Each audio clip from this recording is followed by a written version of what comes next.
Vendredi 10 février, vous regardez Al24 News à la une de votre 19h.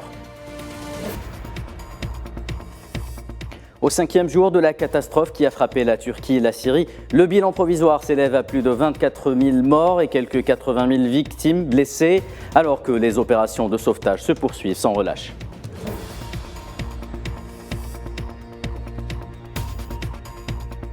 La Palestine pleure un nouveau martyr en la personne d'Ahmed Abdullah Abdelali, décédé vendredi dans les geôles sionistes en raison d'une négligence médicale délibérée.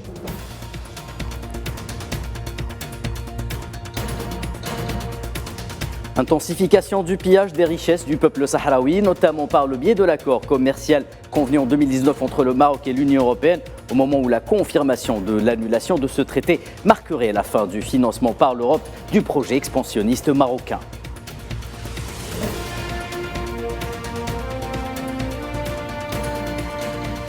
Et en Afrique, l'heure est à la coopération entre le Mali, le Burkina Faso et la Guinée-Conakry en vue de la levée de leur suspension de la CEDEAO.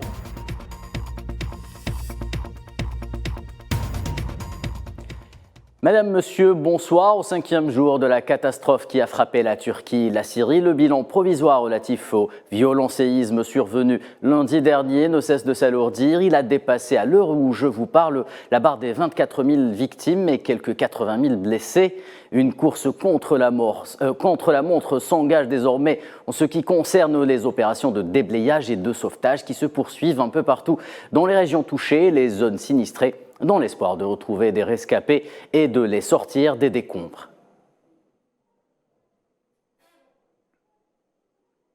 Et l'Algérie, qui est au chevet des deux pays victimes de ce séisme, ne ménage aucun effort ni aucun moyen pour leur venir en aide. Sur instruction du président de la République, Abdelmadjid Tebboune, l'Algérie a décidé l'octroi d'une aide financière globale de 45 millions de dollars, avec 30 millions de dollars au profit de la Turquie et 15 millions à destination de la Syrie.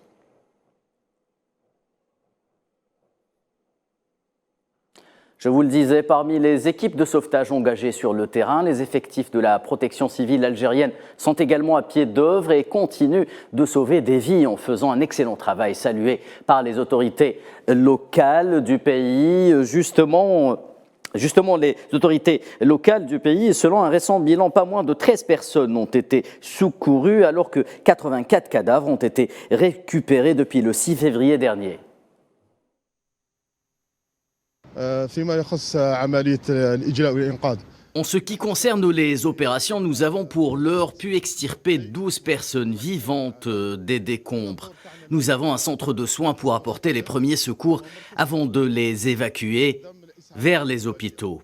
Les difficultés majeures que nous rencontrons, c'est d'atteindre les victimes. Si l'endroit est assez large, nous pouvons prodiguer les premiers soins sur place. Mais s'il est étroit, nous devons attendre que nos secouristes extirpent les victimes avant de leur prodiguer les premiers soins. Et pour faire le point sur les opérations de sauvetage, nous avons avec nous en direct depuis Adiamane, à Gaziantep, en Turquie, le sous-directeur chargé des statistiques et de la communication à la Direction générale de la protection civile algérienne, Farouk Achour. Monsieur, bonsoir et merci de vous être mobilisé. Où est-ce que vous en êtes justement au niveau des opérations en ce 5e jour après le drame? Comme vous l'avez si bien dit, il s'agit maintenant du course contre la montre. On est en train de travailler en sorte d'activer, de renforcer un peu nos actions opérationnelles, notamment en ce qui concerne surtout les opérations de localisation des victimes et de pouvoir un peu procéder bien sûr à leur secours.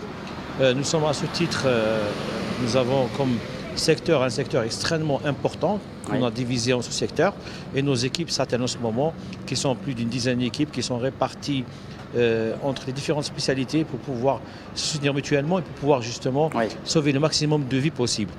C'est vrai que plus le temps passe, plus la mission devient plus difficile.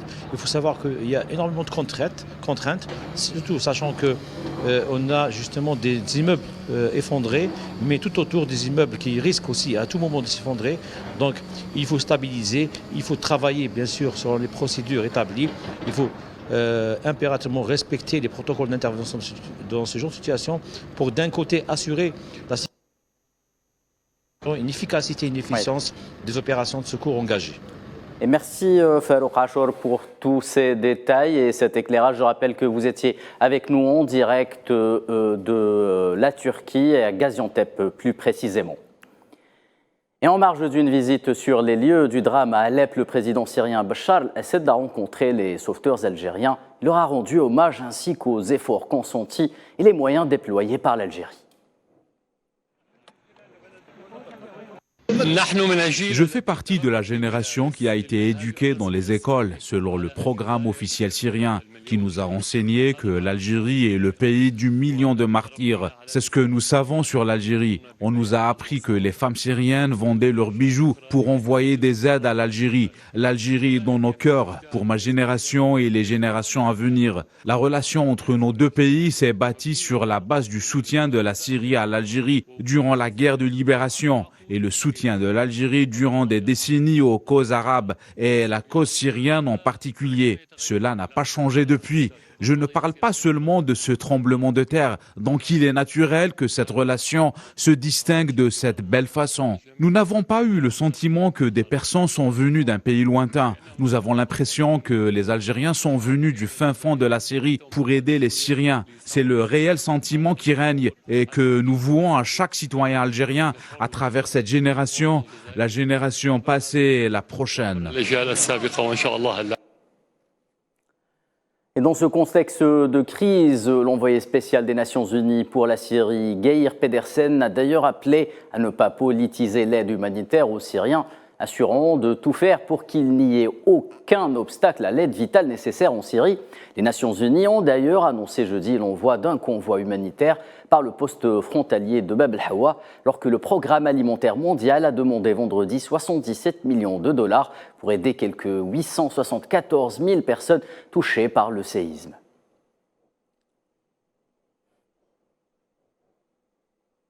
Et les États-Unis ont de leur côté annoncé la levée des sanctions contre la Syrie pour une durée de 6 mois, une annonce faite par le département du Trésor américain dans laquelle justement il publiait un communiqué hier. Donc l'OFAC indique que les sanctions appliquées par Washington ne sont plus en vigueur et ce jusqu'au 8 août 2023. Je tiens à dire très clairement que les sanctions américaines en Syrie ne feront pas obstacle aux efforts du sauvetage du peuple syrien. Propos signé Wali Adeyemo, secrétaire d'État adjoint au Trésor américain.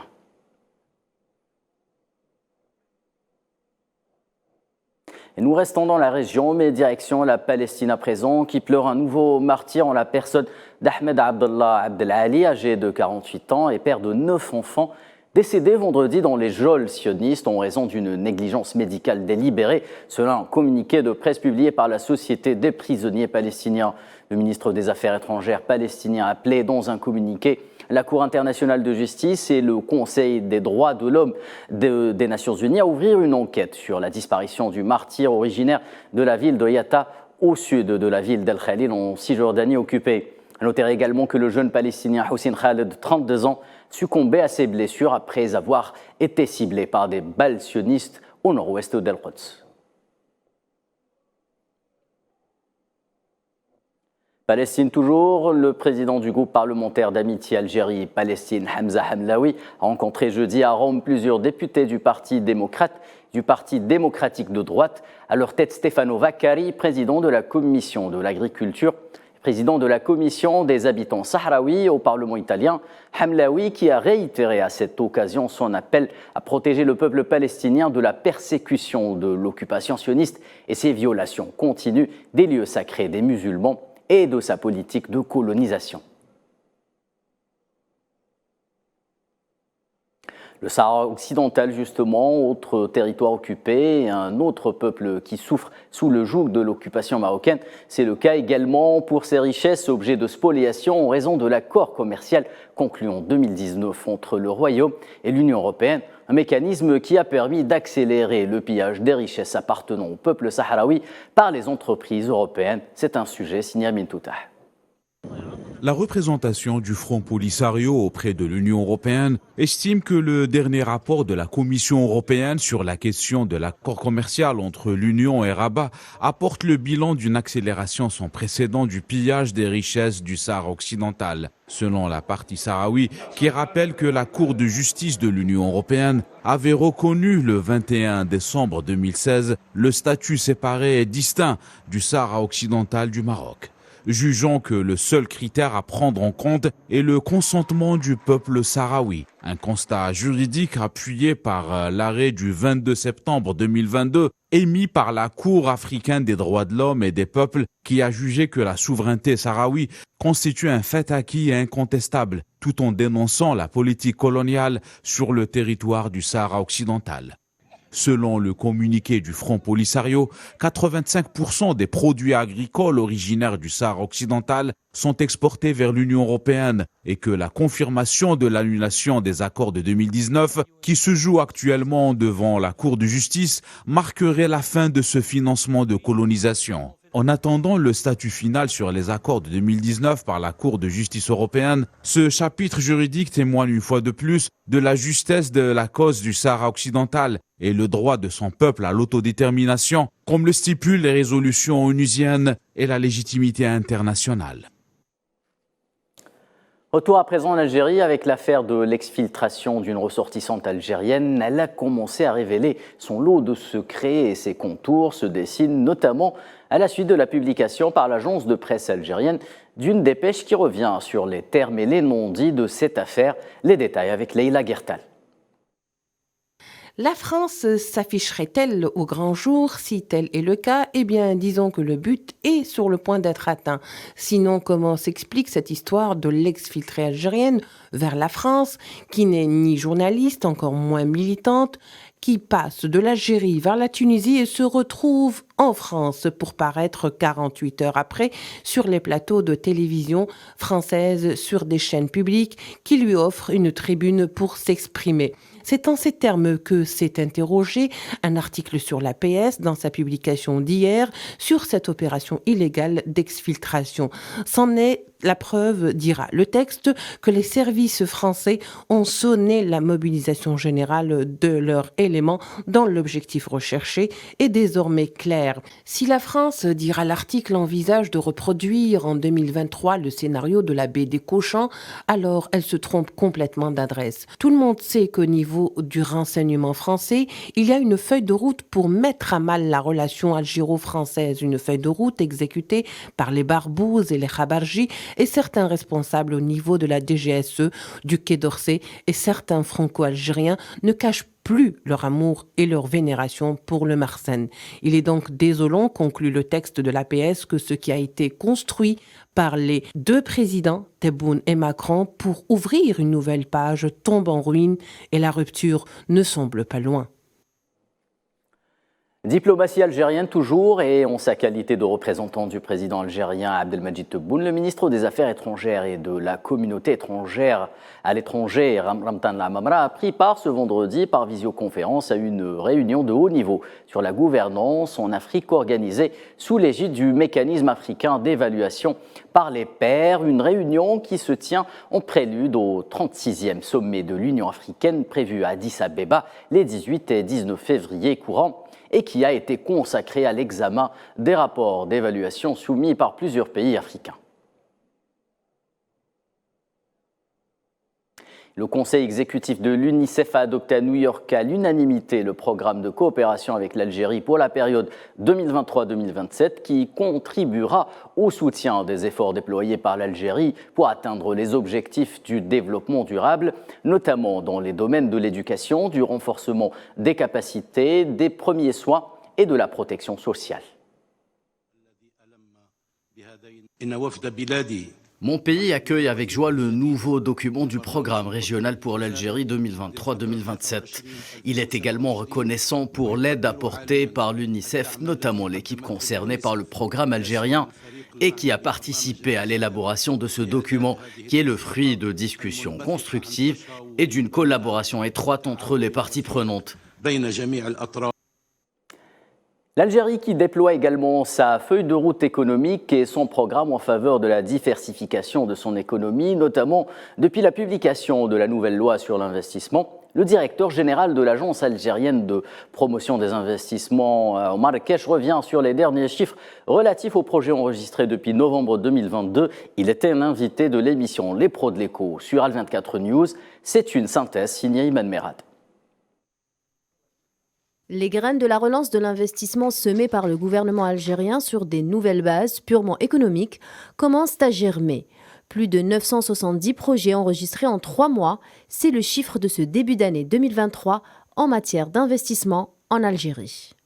Invité de l'émission Les Pros de l'Écho sur Al24 News, le directeur général de l'Agence algérienne de promotion des investissements s'est dit très confiant quant à l'adhésion des opérateurs économiques à la nouvelle approche de l'Algérie en matière de diversification. Le 1er novembre 2022, 2022 oui. Donc au 31 janvier 2023, donc dans l'espace de 2 mois pratiquement. 2 mois, Oui. 3 mois. 3 mois. Nous avons enregistré plus de 970 projets. 970 oui, projets. c'est un enregistrement et non... Bien sûr. C'est la phase pas, initiale, on va dire.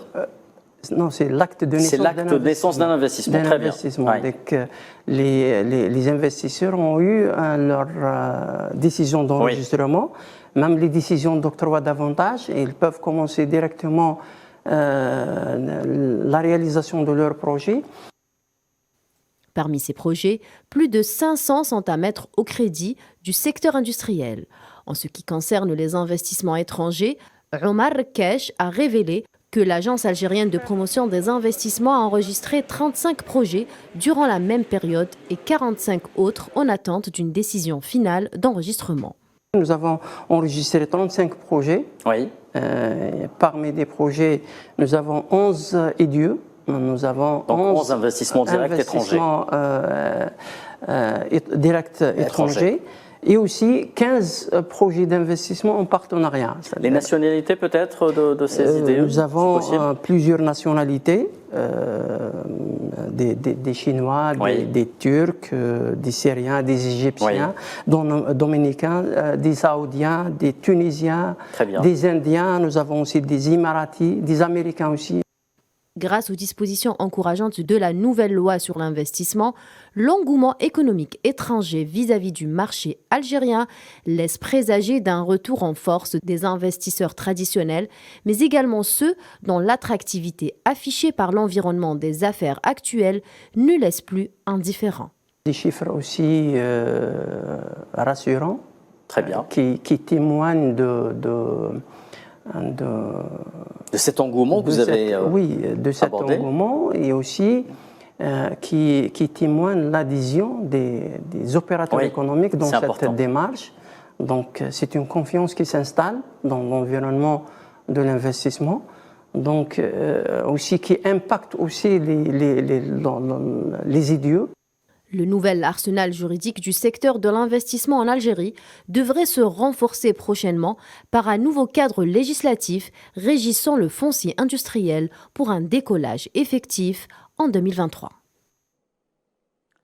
L'actualité continentale au menu de cette édition également, avec une réunion tripartite à Ouagadougou entre le Mali, le Burkina Faso et la Guinée-Conakry, avec un accord au bout pour les 3 pays afin de protester contre leur suspension de la CEDEAO. C'est un sujet signé Safouane Ben Sabri. L'heure est à la coopération entre le Mali, le Burkina Faso et la Guinée-Conakry. C'est à Ouagadougou qu'a eu lieu la rencontre tripartite. La réunion de Ouagadougou entre les hauts diplomates du Mali, de la Guinée et du Burkina Faso a abouti à un accord conjoint pour faire pression pour la levée de leur suspension de la communauté économique des États de l'Afrique de l'Ouest et de l'Union africaine. Les 3 pays font face à plusieurs enjeux et problématiques communs. Il s'agit donc pour Conakry, Bamako et Ouagadougou d'accorder leur violon en parallèle de la tutelle de la CEDEAO. Exprimé au nom de son Excellence le colonel Assimi Goïta, président de la transition et chef de l'État du Mali, la solidarité pleine et entière du Mali avec le Burkina Faso, avec le peuple burkinabé qui traverse un moment difficile, et pouvoir leur donner l'assurance que nous sommes dans le même bateau. De son côté, le ministre guinéen des Affaires étrangères a assuré quant à lui qu'il s'agissait de mieux porter la voix des 3 pays envers les organisations régionales telles que la CEDEAO, avec lesquelles les relations sont au plus bas niveau. Après le Mali, le Burkina Faso vient de demander le départ des forces françaises de son territoire dans une volonté de suivre le modèle malien d'un affranchissement total de l'influence française. C'est la fin de ce 19h. Excellente soirée sur Al24 News.